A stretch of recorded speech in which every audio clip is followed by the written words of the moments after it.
வணக்கம், welcome to orange candy. நம்ம இன்றைக்கி பார்க்க போகிற ரெசிபி வந்து ஒரு ஸ்ட்ரீட் ஃபுட் ஸ்பெஷாலிட்டி. நம்ம செய்ய போகிற ரெசிபி வந்து மசாலா கார்ன் வச்சு நம்ம 2 விதமான கார்ன் பண்ண போகிறோம். ஒன்று வந்து பட்டர் கார்ன், இன்னொன்று வந்து மசாலா கார்ன்.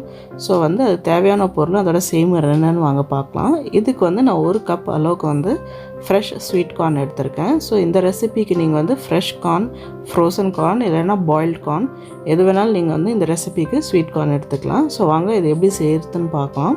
ஸோ ஃபஸ்ட்டு வந்து ஃப்ரெஷ் கார்னை வந்து நம்ம ஒரு கடாயில் சேர்த்துக்கலாம். ஃபஸ்ட்டு வந்து நம்ம இதை ஸ்டீம் பண்ண போகிறோம். ஸோ இது வந்து நீங்கள் நிறைய தண்ணியில் வந்து ஸ்டீம் பண்ணிங்கன்னா, இப்போ வந்து இது கூட வந்து நம்ம 2லேருந்து 3 டேபிள் ஸ்பூன் அளவுக்கு தண்ணி விட்டு வேக வைக்க போகிறோம். நிறைய தண்ணியில் நீங்கள் வந்து வேக வச்சிங்கன்னா அதோட சத்துலாம் வந்து அந்த தண்ணியிலே போயிடும். ஸோ நியூட்ரிஷனல் வேல்யூ வந்து கம்மியாகிடும். இப்போ தண்ணி ஆட் பண்ணிட்டு இது வந்து நல்லா ஸ்ப்ரெட் பண்ணி விட்டுக்குங்க. ஸ்ப்ரெட் பண்ணி விட்டுட்டு நம்ம மூடி போட்டுட்டு இது வந்து ஒரு 3லேருந்து 5 நிமிஷம் வந்து நம்ம நல்லா அந்த தண்ணியில் வந்து வேக விட்டுறலாம். ஸோ அதுவே வந்து நம்ம கார்ன் வந்து நல்லா ஸ்டீம் ஆகிடும். அதோட சத்தம் வந்து அதுலேயே ரீட்டைன் ஆகும். ஸோ நம்மளுக்கு வந்து அதோட சத்துலாம் வந்து அந்த தண்ணியில் போகாது. பாருங்கள், நம்ம கார்ன் வந்து நல்லா ஸ்டீம் ஆகிடுச்சு. இப்போ ஸ்டீம்டு கார்ன் வாசம் வந்து நல்லா சூப்பராக இருக்குது இப்பயே. ஸோ வாங்க இப்போ வந்து நம்ம 2 விதமான ஃப்ளேவர்ஸில் வந்து இன்றைக்கி வந்து கார்ன் பண்ண போகிறோம். ஒன்று வந்து பட்டர் கார்ன், இன்னொன்று வந்து மசாலா கார்ன். ஸோ வாங்க ஃபஸ்ட்டு வந்து நம்ம வந்து பட்டர் கார்ன் பண்ணலாம். இப்போ நம்ம வேக வச்சிருக்க கார்ன் 1 கப் கார்ன்லேருந்து பாதி கப் கார்ன் வந்து பட்டர் கார்ன் செய்யறதுக்கு வந்து நம்ம ஒரு மிக்சிங் பவுலில் சேர்த்துக்கலாம். அந்த பட்டர் கார்ன் செய்யறதுக்கு அது கூட வந்து நம்ம வந்து 1 டீஸ்பூன் அளவுக்கு வந்து பட்டர் சேர்த்துக்கலாம்.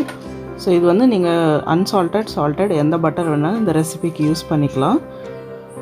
பட்டர் சேர்த்துட்டு நம்ம அது கூட வந்து 1/2 டீஸ்பூன் அளவுக்கு வந்து பெப்பர் பவுடர், அதாவது மிளகுத்தூள் வந்து சேர்த்துக்கலாம்.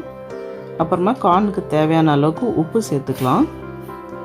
இந்த பட்டர் வந்து நம்ம சூடான கார்னில் போடுறதுனால அது நல்லா உருகி கார்னில் வந்து நல்லா கோட் ஆகிடும். ஸோ அது கூட வந்து அந்த பெப்பரோட ஃப்ளேவர், அந்த பட்டரோட ஃப்ளேவர், அது வாசம் அதுவே வந்து நல்லா சுவையாக இருக்கும். குழந்தைங்களாம் நல்லா இந்த பட்டர் கார்ன் வந்து விரும்பி சாப்பிடுவாங்க. ஏன்னா இது வந்து நல்லா கொஞ்சம் அந்த பட்டரோட ஃப்ளேவர் இருக்கிறதுனால கொஞ்சம் நல்லா ரிச்னஸ் இருக்கும் அந்த கார்னில்.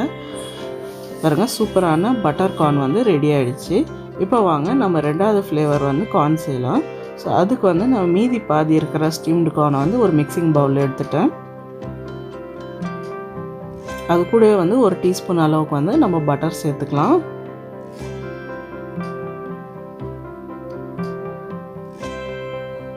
அது கூட வந்து காரத்துக்கு வந்து 1/2 டீஸ்பூன் அளவுக்கு வந்து மிளகாத்தூள் சேர்த்துக்கலாம். அப்புறம் ஒரு 3/4 டீஸ்பூன் அளவுக்கு வந்து சாட் மசாலா சேர்த்துக்கலாம். அப்புறம் கார்னுக்கு தேவையான அளவுக்கு உப்பு சேர்த்துக்கலாம். நம்ம இதெல்லாமே வந்து நம்ம நல்லா மிக்ஸ் பண்ணி விட்டுக்கலாம். இந்த சூடான கார்னில் அந்த பட்டர் நல்லா மெல்ட் ஆகி அது கூடவே அந்த மசாலாலாம் வந்து நம்ம கார்ன் மேலே வந்து நல்லா ஈவனாக கோட் ஆகிடும். ஸோ நம்ம சாப்பிட்றதுக்கே வந்து அந்த கார்ன், பட்டர், அப்புறம் மசாலா எல்லாம் சேர்ந்து ஒன்றா சாப்பிட்றதுக்கு நல்லா சுவையாக இருக்கும். பாருங்கள், சூப்பரான மசாலா கார்ன் ரெடி ஆகிடுச்சு. இப்போ பாருங்க, நம்ம இன்றைக்கி வந்து 2 விதமான வந்து கார்ன்ஸ் பார்த்தோம். ஒன்று வந்து பட்டர் கார்ன், இன்னொன்று வந்து மசாலா கார்ன். கண்டிப்பாக இந்த 2 வெரைட்டியும் உங்களுக்கு பிடிக்கும்னு நினைக்கிறேன். எந்த வெரைட்டி உங்களுக்கு ரொம்ப பிடிச்சிருந்தா வந்து கீழே கமெண்ட் செக்ஷனில் சொல்லுங்கள். அப்புறம் இந்த வீடியோ உங்களுக்கு பிடிச்சிருந்தா லைக் பண்ணுங்கள், ஷேர் பண்ணுங்கள். அப்புறம் மறக்காமல் எங்கள் சேனல் ஆரஞ்ச் கேண்டிக்கு சப்ஸ்கிரைப் பண்ணுங்கள். நன்றி, வணக்கம்.